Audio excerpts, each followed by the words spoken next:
यस्यावदतोऽपि भारते विभूतेऽतीर्थगतोपनीतो शिवाय धात्रे सुगताय विष्णवे यनाय तस्मै सकलात्मने नमः।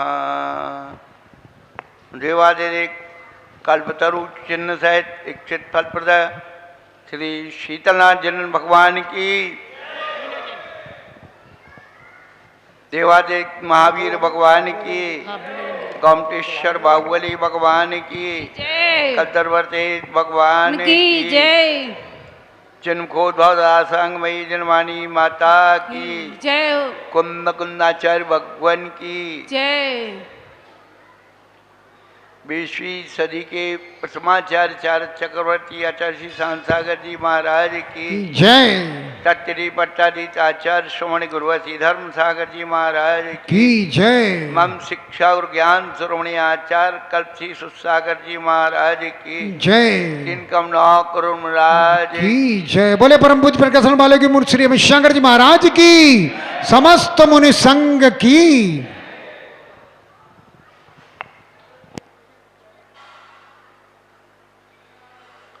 धर्मानुरागी भव्यात्माओं, बिल्कुल दौड़ते दौड़ते बीच में आ गए। आज पर्युषण पर्व का 5वां दिन है। 10 धर्मों में 5वां दिन आज संपन्न हो रहा है। पिछले दिनों हम लोग 4 कसायों के बारे में सुन रहे थे। कसायों से हमारा कितना नुकसान होता है, विचार करने की बात है। क्रोध में व्यक्ति अंधा होता है। जब क्रोध आता है तो अंधा हो जाता है और अंधा होने पर फिर कुछ भी नहीं दिखता है। फिर पूज्य पुरुष भी नहीं दिखते हैं, अपने भी नहीं दिखते हैं।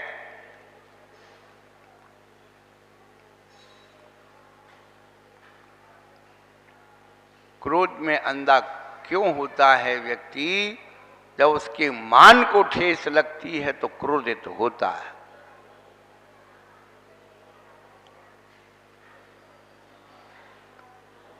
जब उसका मान गिरता है तो क्रोधित होता है। वासना में अंधा होता है।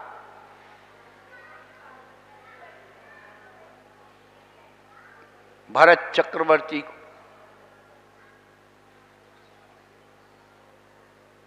जब युद्ध हार गए तो उन्होंने अपने सगे भाई पर चक्र चला दिया। मान को ठेस लगी, क्रोध आ गया।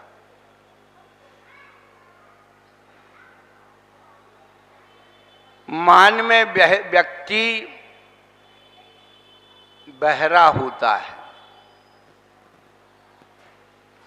पर वो किसी की नहीं सुनता। मानी व्यक्ति ढीठ होता है और सम्यक दृष्टि जीव दृढ़ होता है।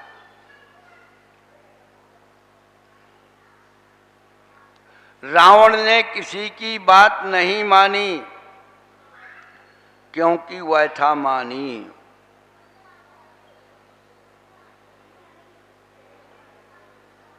हमारी चारों कसाएं हमारे चेहरे में भरी हुई हैं, कहीं नहीं जाना। इसीलिए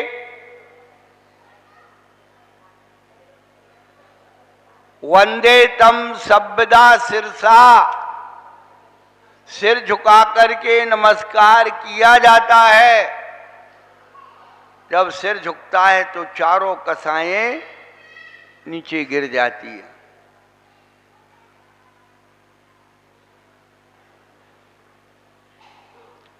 क्रोध में व्यक्ति अंधा है, आंखों से नहीं दिख रहा। मान में व्यक्ति क्या है, बहरा है, सुन नहीं रहा। मायाचारी व्यक्ति गूंगा है, ये है उस।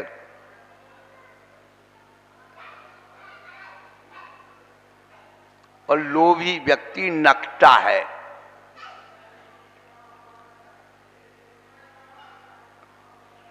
सोचिए आप, एक मनोवैज्ञानिक चिंतन हम लोग अपनी कसायों को कभी तौलते नहीं हैं।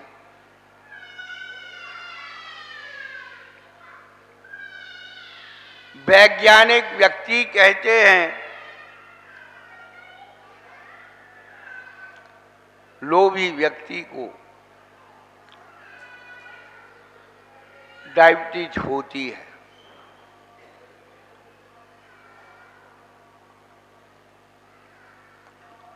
लोभी व्यक्ति, आयुर्वेद कहता है, सुन लीजिए वैद्य जी, जो कफ प्रकृति वाला होता है, कफ प्रकृति, वो लोभी होता है।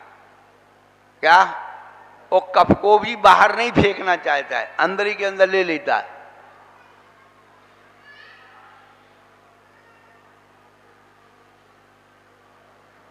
और ज्योतिष चक्र कहता है कि राहु की दशा होती है तो व्यक्ति लोभ में जीता है।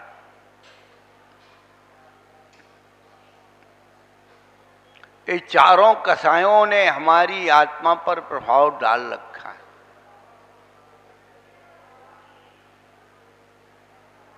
हम कसाय ना छोड़ पाए तो हमारा जीवन क्या है?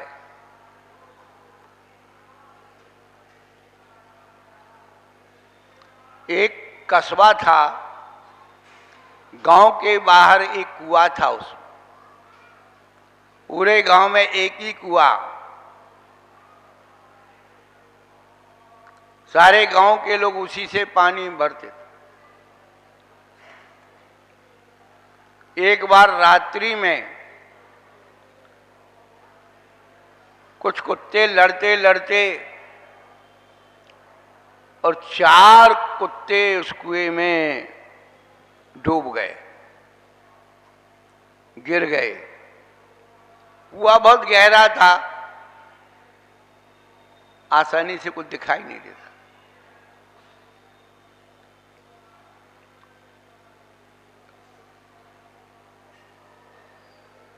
दूसरे दिन जब लोग पानी भरने आए तो पानी में बदबू आने लगी। उन्होंने प्रयास करके देखा, अरे इसमें कुत्ते मरे पड़े, उसके कारण बदबू आ रही है। अब उस जमाने में कोई ऐसी बातें हुआ करती थी कि कोई पंडित, जोशी, मंत्र तंत्र और वैद्य जी 2-4 गांव में कोई एक होते थे। अब तो घर घर में वैद्य जी हैं। वैद्य जी से दवाई लेने आते हैं और वैद्य जी को सलाह दे के चले जाते हैं। वकील के बाद सलाह लेने जाते हैं और सलाह दे के चले आते हैं। इंजीनियर से पूछने जाते हैं और इंजीनियर को सलाह दे के आ जाते हैं। और महाराज का प्रवचन सुनने आते, महाराज को प्रवचन दे के चले जाते हैं। सब पंडित हो गए।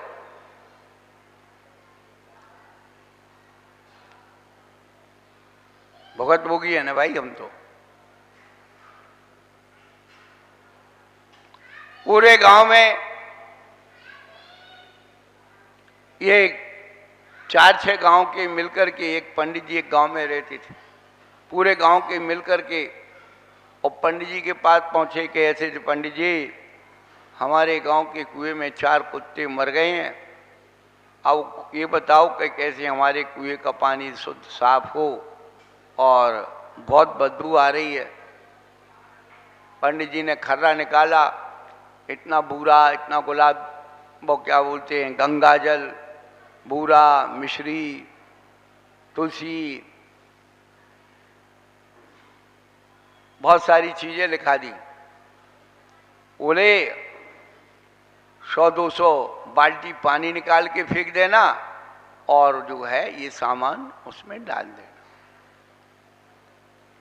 गांव के लोग आए और उन्होंने जो सामान लिखा था पंडित जी ने वो सब निकाल, 100-200 बाल्टी पानी भी निकाल दिया और फिर सब सामान जो पंडित जी ने कहा था, गंगा जल, तुलसी पत्र, मिश्री, शक्कर, डाल दिया।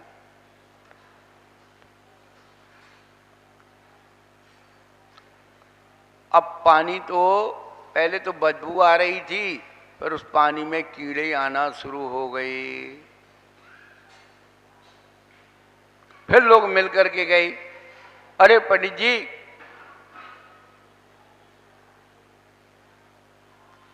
और तुम्हें तो बदबू बढ़ गई और कीड़े भी बढ़ गए।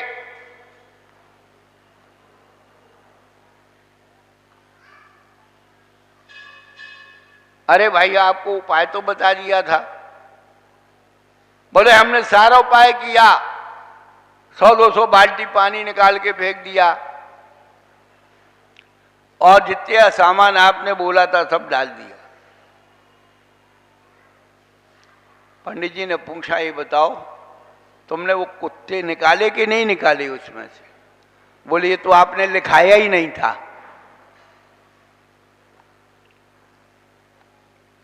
बंधु, यही दशा हम सब की है। हम ये धर्म का जो ढोंग कर रहे हैं ना, खूब फल चढ़ा रहे, फूल चढ़ा रहे, फलाना कर रहे, ढमका कर रहे,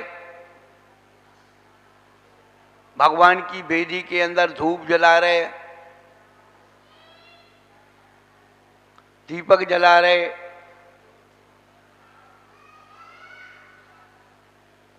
और कोई धूप जलाने में पाप बता रहे। कल धूप दशमी है।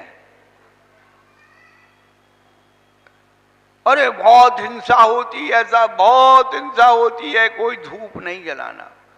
और हमारे पूज्य सदा सागर जी महाराज को सुनो, वो कहते मंदिर बिना धूप के होना ही नहीं चाहिए, खूब अग्नि में धूप कहना चाहिए।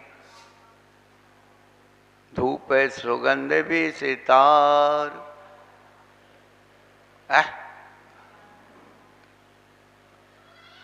होए सुगंध दसों दिशा।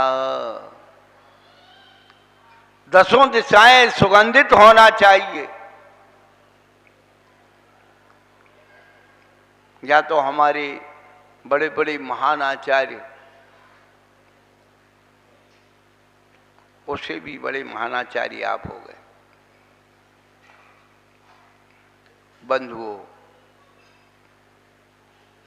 4 कसाय निकलने के बाद ही उत्तम सत्य धर्म प्रकट होता है।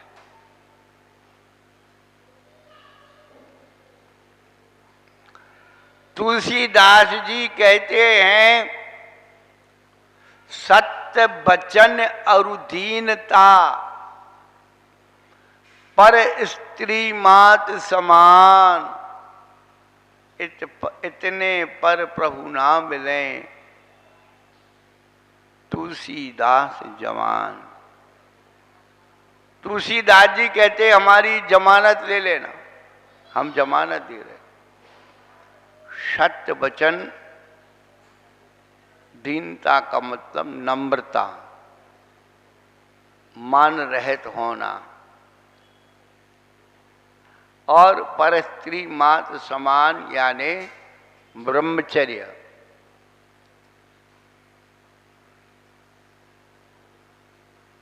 बात का सच्चा और लंगोटी का पक्का, ये 2 व्यक्ति सम्मान पाते हैं। बात में सच्चाई होना चाहिए, परंतु आजकल सच्चाई क्या हो गया? पुराने समय का गीत, सच्चाई छुप नहीं सकती कभी झूठे उसूलों से, और खुशबू आ नहीं सकती कभी कागज के फूलों से। पर आज के समय में सच्चाई कैसे छुप जाती है कि सच्चाई छिप भी सकती है यदि झूठों में मेल हो, और खुशबू आ भी सकती है अगर कागज में तेल हो। सेंट डला हो तो खुशबू भी आ जाएगी। बंधुओं, हमें अपने अंदर धर्म पैदा करना है और सत्य वचन। सत्य की बड़ी ताकत है, सत्य में बड़ी ताकत है।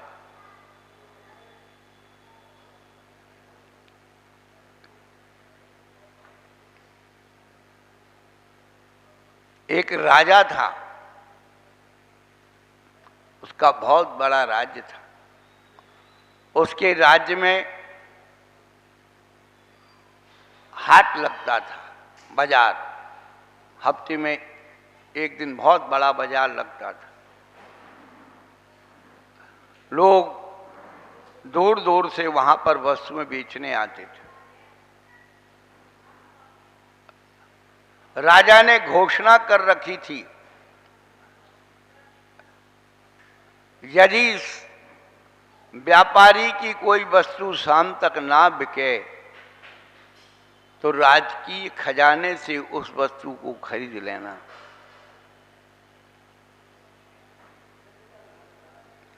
एक व्यक्ति के मन में आया कि मेले में शनि महाराज की मूर्ति बेचना चाहिए, और शनि महाराज की मूर्ति बना के ले गया। शाम तक किसी ने उसे खरीदा नहीं। शाम को राजकीय कर्मचारी आए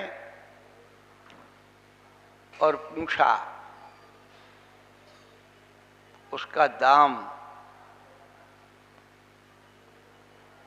दाम देकर के मूर्ति ले ली और मूर्ति को राजकीय खजाने में रखवा दिया।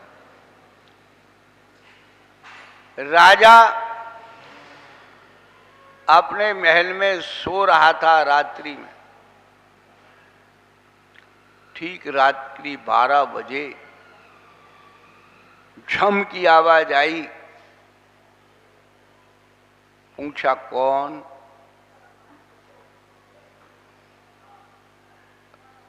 देवी कहने लगी, मैं राज्य की लक्ष्मी हूं। बोले, क्या बात है, रात्रि में क्यों? लक्ष्मी जी कहने लगी कि मैं राज छोड़ करके जा रही हूं क्योंकि तुम्हारे खजाने में शनि महाराज आ गए। राजा ने कहा, कोई बात नहीं, जाइए। थोड़ी सी नींद लगी, झपकी लगी, फिर धमकी आवाज आई। पूछा, कौन? बोले, मैं राज्य की सरस्वती हूं। यहां शनि महाराज आ गए, हम जा रहे हैं। उनने कहा कि भाई ठीक है।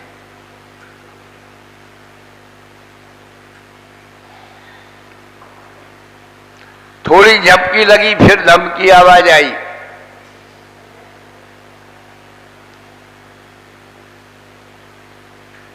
पूछा, कौन? बोले, हम राज्य की शक्ति हैं, दुर्गा जी हैं।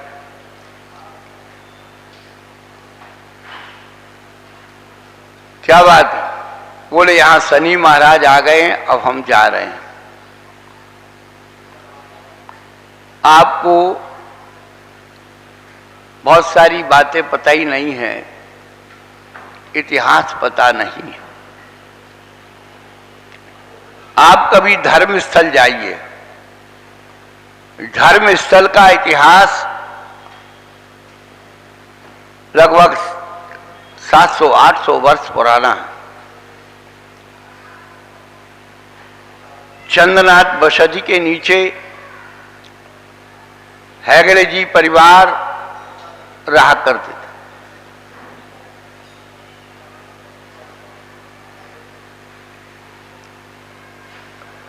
दानशीलता में बड़े प्रसिद्ध थे, सत्यता में प्रसिद्ध थे, उदारता में प्रसिद्ध थे। कुछ देवियों के मन में आया इनकी परीक्षा ली जाए कि सत्य पर कितने अड़िग हैं।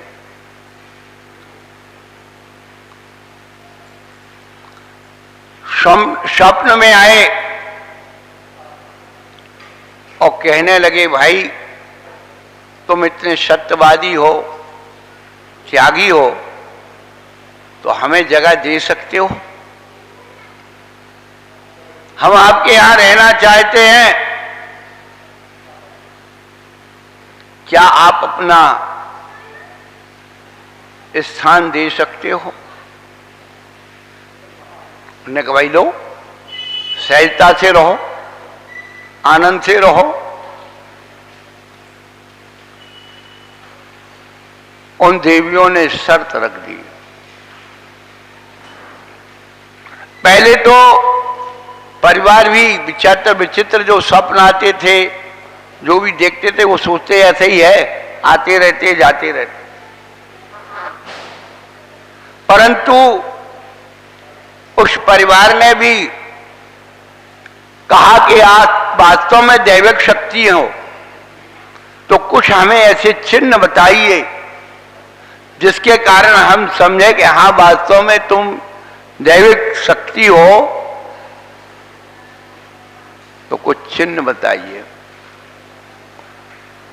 बताते हैं कि उनके घर के आंगन में रात्रि में उन देवियों ने कुछ अस्त्र आदि कुछ ऐसी दिव्य चीजें रख दी जिससे उनको विश्वास हो गया कि वास्तविक दैविक शक्तियां।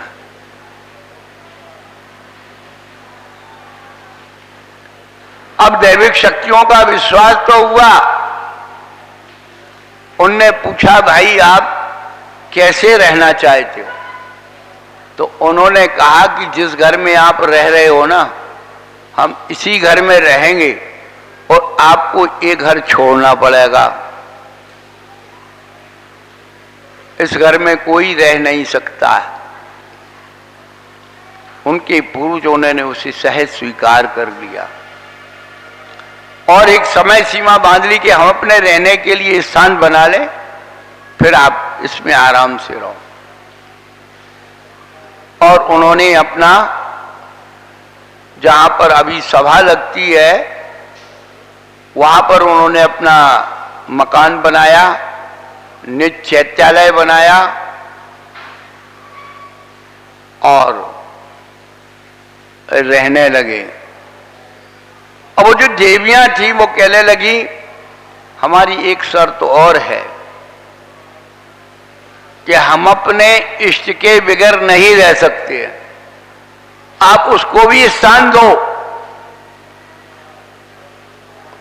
उन्होंने कहा, भाई क्या आप हुक्म करो। उन्होंने कहा, हमारे इष्ट हैं मंजूनाथ, उनका मंदिर बनवाइए। और बंधुओं, हेगड़े परिवार ने अपनी सत्यता के कारण उन देवियों का स्थान दिया, मंजूनाथ का मंदिर बनवाया। आप कभी धर्म स्थल जरूर जाना जीवन में।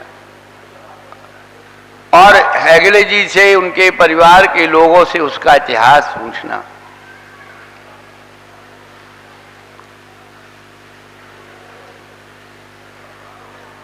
अभी सन 17 में तब राष्ट्रपति का चुनाव हो रहा था, सरकार ने वीरेंद्र हेगड़े को राष्ट्रपति बनने के लिए ऑफर दिया। उन्होंने कहा कि भाई हम अपने परिवार में सोच करके बताएंगे। उस ट्रस्ट का नियम है, वहां के धर्मस्थल के ट्रस्ट का नियम, या सरकार का अपना नियम है, उतना मुझे मालूम नहीं, कि यदि कोई व्यक्ति बड़े ट्रस्ट का स्वामी है तो उसको वहां नहीं लिया जाता है, एक पद छोड़ना पड़ेगा। घर में बैठ के निर्णय हुआ कि हमारी पारंपरिक गद्दी है, राष्ट्रपति पद तो 5 साल के लिए है, लेकिन ये पद तो हमेशा के लिए है।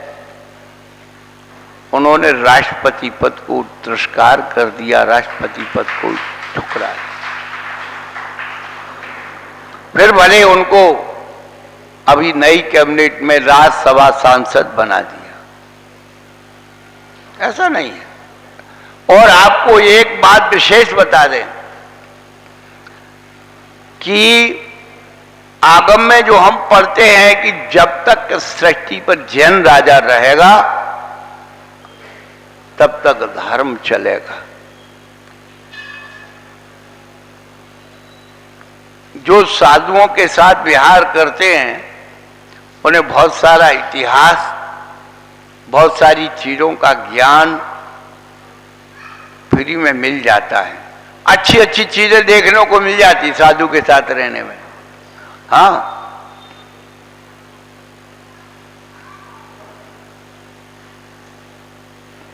वो तो सब जानते हैं कि महाराज अमित सागर जी हैं तो हमारी व्यवस्था हो जाएगी। वाह, बाहुबली का अभिषेक मिल जाएगा और महावीर जी के चरण छूने को मिल जाएंगे, अभिषेक मिल जाएगा। चलो भाई चलो, अब आना तुम बेटा, हम बताइए तुम्हें। हाँ, अब होशियार हो गए महाराज। अब फिरोजाबाद वालों ने बहुत पढ़ा करके डीलिट, डबल MA, सब डिग्री जितनी विश्व की हैं सब दे दी, नोबेल पुरस्कार दे दिया।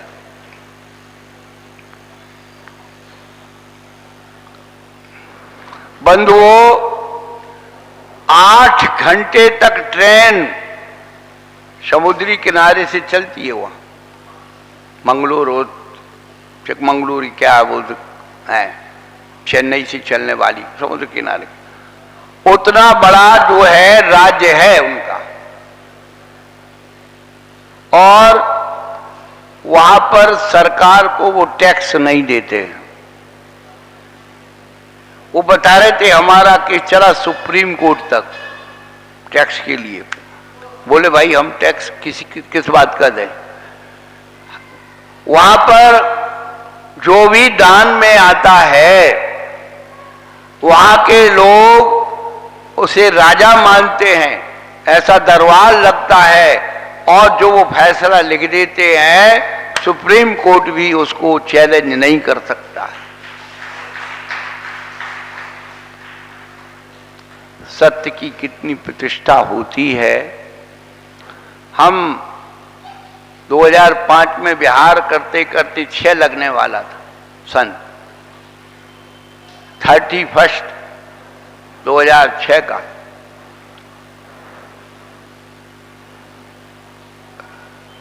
हम सवेरे सवेरे प्रवेश कर रहे थे।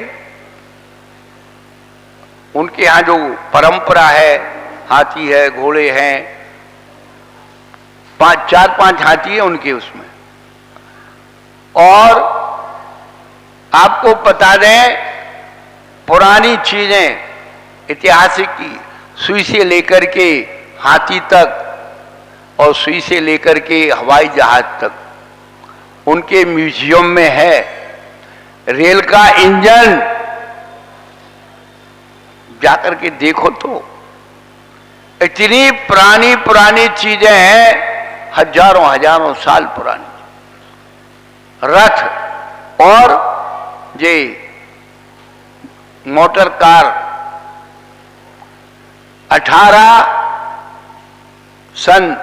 से जब से चली हैं और सन 48-50 तक की गाड़ियां उनके म्यूजियम में रखी हैं चालू हालत में। हम लोग जाते हैं तो उनके कर्मचारी जो मैनेज करने वाले हैं वो परंपरागत ट्रेन होते हैं और चालू करके दिखाते हैं, ऐसी चलती है। आपने देखा क्या है? कुछ नहीं। ये फिरोजाबाद के कारखाने देखे हैं और गली देखी है। हम बता रहे थे कि 2006 पहली जनवरी लगभग 50,000 आदमी हुआ।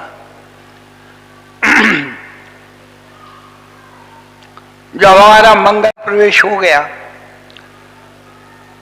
लगभग 3-4 दिन हम रहे थे। वहां की विशेषता, कोई भी साधु जाता है, घर की महिलाएं रानी है,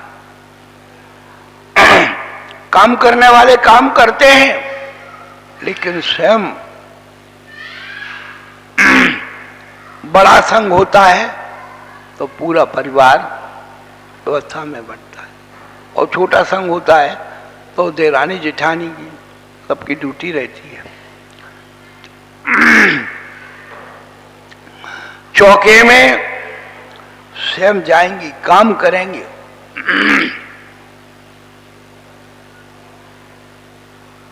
हमारा अहोभाग्य समझो, हेगड़े की मां ने अंतिम आहार हमें दिया था।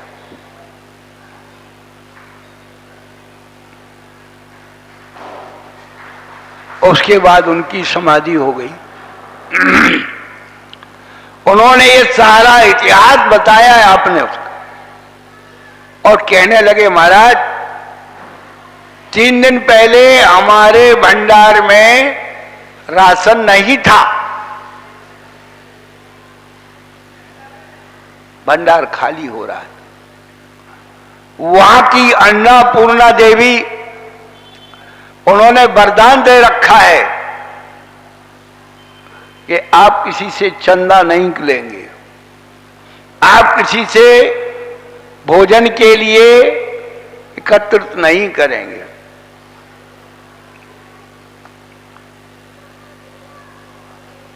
केवल एक अर्जी लगाएंगे। बोले दूसरे दिन ट्रक के ट्रक भर करके आए। किसने भेजे कोई पता नहीं। आप जाके देखो तो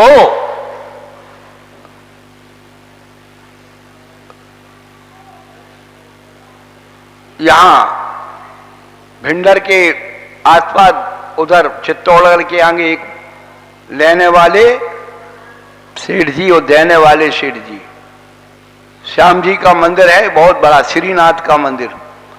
और कितना लोग आते हैं और कितना लोग दे जाते हैं, कोई हिसाब किताब।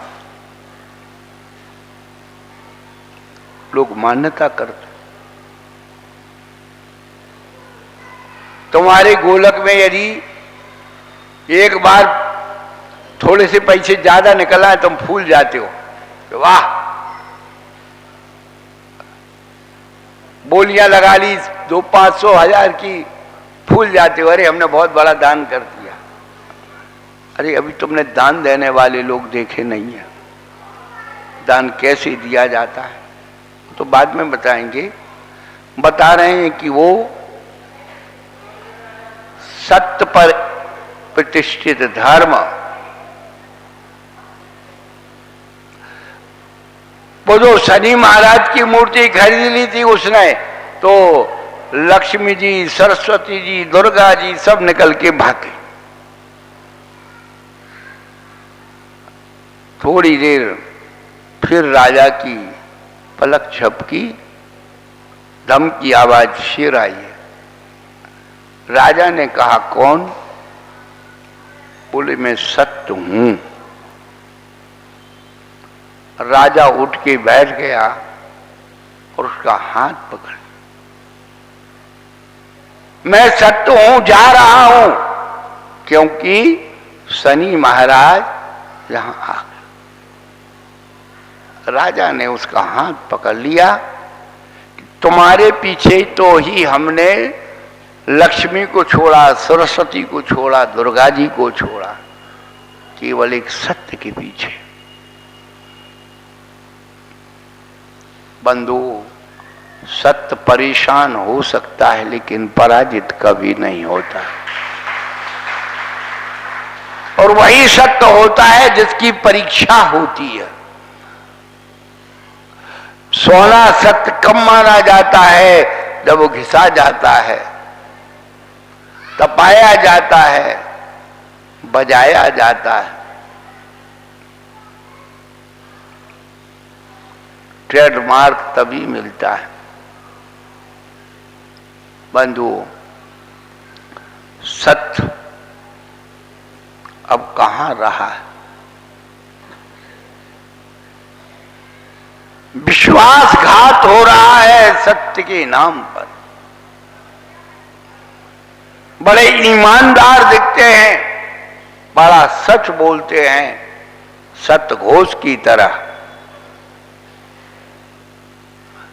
कठिन वचन मत बोल, पर निंदारु झूठ, साच जवाहर खोल, सचवादी जग में सुखी। उत्तम सत्य भरत पालीजे, पर विश्वास घात मत की। साचे झूठे मानुष देखे, आपन पूत सुपाक न। पेखो तिहायत पुरुष साचे को, दरब सब दीजिए। मुनराज श्रावक की प्रतिष्ठा, सांच गुण लख लीजिए। पूजा की पंक्ति हर साल पढ़ लेते हैं।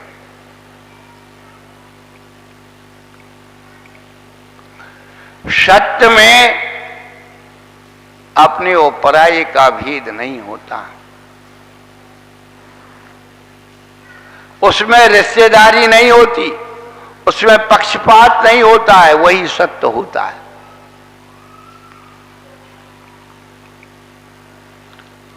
आपने देखा होगा न्यायालय में जो न्याय की मूर्ति है, हाथ में तराजू लिए हुए है और आंख पर क्या पट्टी बंधी हुई है।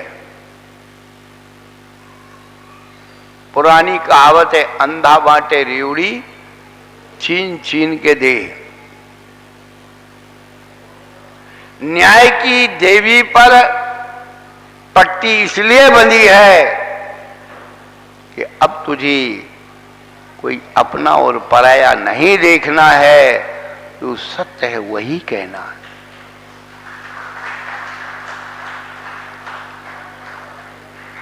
यदि एक बार भी तुमने झूठ का साथ दे दिया तो वो झूठ तुमको लेकर के डूब जाएगा। बस झूठ से ही नरक पहुंचा। एक बार केवल की जो पर्वत ने कहा वो सत्य है, वह राजा बसु सिंहासन सहित जमीन में समा। सत्य की बड़ी ताकत होती है बंधु।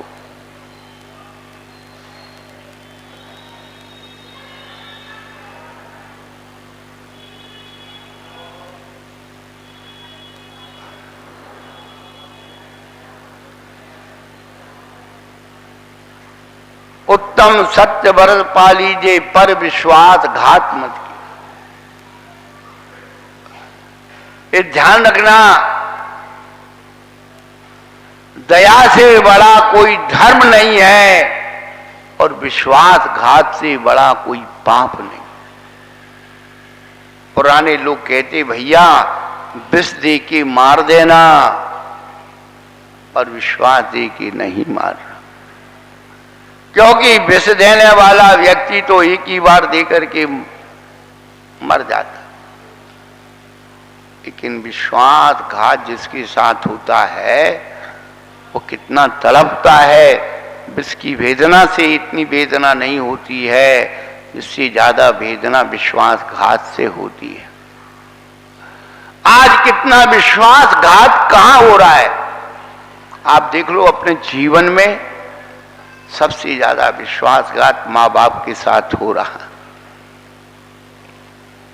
बच्चे पढ़ रहे हैं, माँ बाप उन पर विश्वास किए बैठे हैं, बच्चे पढ़ेंगे, कुछ बनेंगे, इनका शादी विवाह करेंगे, फलाना करेंगे, और ऐसे ही वो पैर पे खड़े हुए, माँ बाप को पता ही नहीं लगता है कि क्या हो गया, हमने तो शादी कर ली, कोर्ट मैरिज कर ली। सबसे ज्यादा पीड़ा आदमी के सब कुछ नुकसान हो जाए। कितनी बच्चियां बच्चे बताइए, सब कुछ हो रहा है, लड़का दिखाई, लड़की देख ली, सब हो गया, पक्की हो गई और जैना बहना हो गया, और बाद में चुप तो भाग गई उसके साथ, कोर्ट मैरिज हो गई। कितनी पीड़ा उस परिवार को होती होगी, सोचने लायक, जरा मुंह दिखाने लायक नहीं रहता। और आजकल सब बेशरम होते चले जा रहे हैं। वो कहते का वो हमारे बच्चों ने कर लो, तो का वो दुनिया कर रही है। बड़ा तसल्ली देने का काम सोच लिया है अब लोगों ने। हाँ, बड़ी तसल्ली हो गई, अच्छा हुआ पढ़ी लिखी बच्ची मिल गई, सर्विस वाली मिल गई, अच्छा हुआ बढ़िया जमाई मिल गया, कमाने वाला, हमें ढूंढना पड़ता। बंधुओं, ये छल माँ बाप के प्रति बच्चे कर रहे हैं, ये छल भक्त भगवान के प्रति कर रहे हैं। कितना सत्य बोलते हैं, जरा पूजा की थाली उठा करके देख लेना। पूजा पढ़ी जाती है, पूजा करी नहीं जाती है। किताब में लिखी वो पढ़ दी, पूजा हो गई साहब। अरे भाई, पूजा करो, पूजा पढ़ो मत। जो लिखा है पूजा में वही करो, वो पूजा करना है। आज सत्य बोलने का दिन है, सत्य बोल के रहेंगे। कितना ही बुरा किसी को लग जाए, उससे मैं परवाह नहीं करता हूं। 1.5 साल हो गया लगभग शीतलनाथ की वेदी पर चावल और बादाम, कभी कभार उसमें किस्मिस आ जाती या लौंग आ जाती। अर्घ चढ़ाने पर केवल इतनी चीज चढ़ती, चिटक तो हमने कभी देखी ही नहीं। एक आध बार संकेत भी किया था, कौन सुनने वाला, बिना राजा की फौज है, सबको गोलक के पैसे दिख रहे हैं, सबको वो क्या बोलते सीसीटीवी कैमरे लगाने के पैसे हैं लोगों के पास, और लगाने के बाद भी चोरी हो रही है, तो उसका फायदा क्या है। बहुत खर्चा हो रहा है साहब, लोड पड़ रहा है, लोड, सबका लोड पड़ रहा है। धर्म ऐसे नहीं चलता। हमने भी बहुत जगह धर्म किया है, ऐसा नहीं, और यहां भी बैठ के धर्म कर रहे हैं। धर्म के साथ छल करना, तुम दुनिया के साथ छल करो, वो सब माफ हो जाएगा, लेकिन धर्म के साथ छल करने में वो कभी माफ नहीं होगा, ध्यान रखना। परसों ही हमारे सौरभ शास्त्री जी बोल के कि भाई बादाम तुम कौन सी चढ़ा रहे, कड़वी। अरे भाई, सूखी सामग्री भी चढ़ाना है, पर्युषण पर्व है, कुछ सामग्री में नवीनता तो आना चाहिए थी। अखरोट, छुआरे, पिस्ता, बादाम, कुछ तो बढ़ना चाहिए था। कुछ नहीं परिवर्तन। ऐसे धर्म नहीं कहते, ये ढोंग है। आपन पूत सुपाक न फेंको, कभी भी पक्ष नहीं लेना। प्राचीन काल में राजा महाराजाओं के बच्चे अपराध करते थे तो जो सजा सामान्य प्रजा को होती थी वही सजा स्वयं की राजकुमार को होती थी। आपन पूत सुपाक न। वालीशैन चतुर्दशी की रात्रि को खड़ा था और अंजन चोर हार ला करके उसके सामने डाल दिया। राज के सिपाहियों ने कहा इसके पास ये बरामद हुआ है, वालीशैन चोर है। कोई आयोग गठित नहीं हुआ, कोई मीटिंग और पंचायत नहीं हुई। शरण ने तुरंत कह दिया कि वालीशैन यदि चोर है तो उसका तुरंत सर कलाम कर दिया जाए, मृत्यु दंड दे दिया गया। पर सत्य कितना प्रतिष्ठित होता है। वालीशैन अपनी अनुभूति में डूबे हुए थे, सत्य पर प्रतिष्ठित थे। और हुआ क्या, उन्होंने तलवार चलाई तो फूल माला हो गई।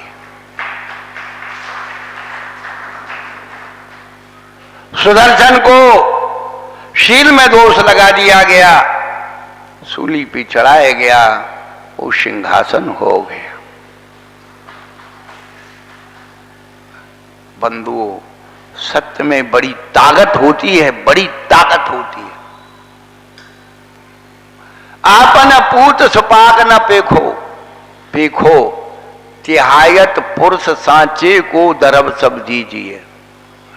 बड़ा विश्वास होता है। क्या? तिहायत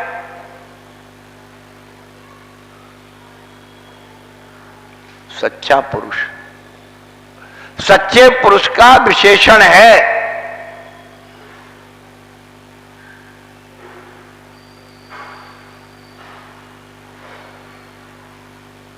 ऊपर के सच्चे तो बड़े बन जाते हैं लोग।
तिहायत ईमानदार। ईमानदारी की परिभाषा है किसी की उदारता का दुरुपयोग नहीं करना। ऐसे व्यक्ति को सर्वद्रव्य दे दीजिए। प्राचीन काल में लोग यात्राओं पर जाते थे, अपना कीमती सामान लेकर के चले जाते, भैया हम लौट के आ जाएं, हम आप वापस दे दियो, और चले गए तो तुम रख लियो।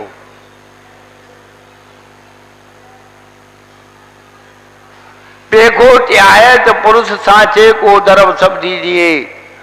और सत्य घोष की कहानी, वो जो व्यापारी था, वो रत्न रख गया उसके पास, भैया लौट के आए तो दे देना। उसका जहाज डूब गया। और हुआ क्या, कि वो आया सतघोष कहने लगा तुम्हारे पास शकल देखो, तुम्हारे पास रत्न कहाँ से आए। और उसने बचाने की कोशिश की।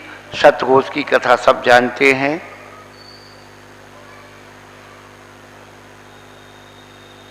जो सत्य बात हो उसे सुन लिया जाता है, जो झूठ बात है उसे नकार दिया जाता है।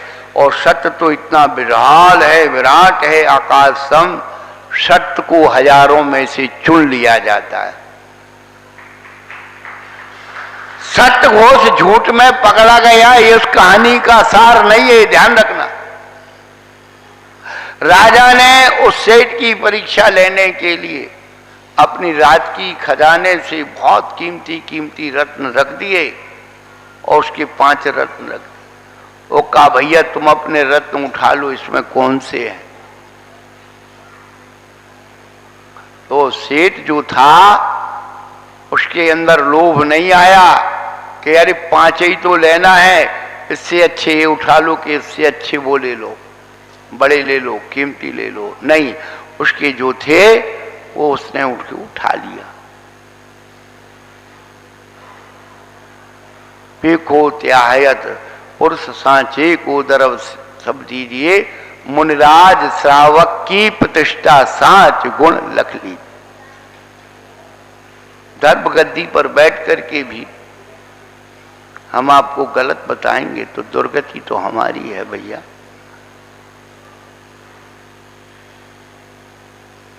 ऊंचे सिंहासन बैठ बसु नृप धर्म का भूपति भयो।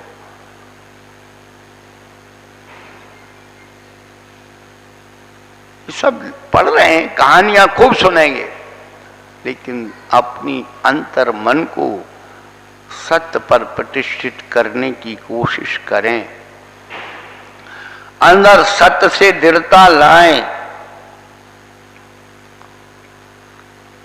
झूठ वाले व्यक्ति इतने ढीठ होते हैं, कोलू में पेल दो तो ऑफ नहीं करते हैं, सत्य नहीं उगलते। इसलिए एक अवसर, एक मौका हम सबको मिला है सत्य पर चलने के लिए, सत्य का अनुभव करने के लिए। हम लोग बचपन से ही छोटे छोटे झूठ बोलना शुरू कर देते हैं और उन पर लेयर चढ़ना शुरू हो जाती है, तो वो फिर लौटना बहुत मुश्किल होता है। बात बात में झूठ किसके लिए बोल रहे हो आप? चोरन के पूर्णावस हैं।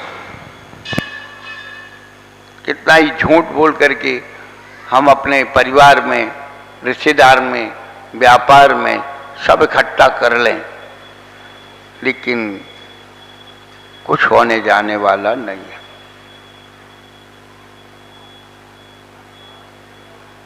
उत्तम सत्य धर्म की बात है।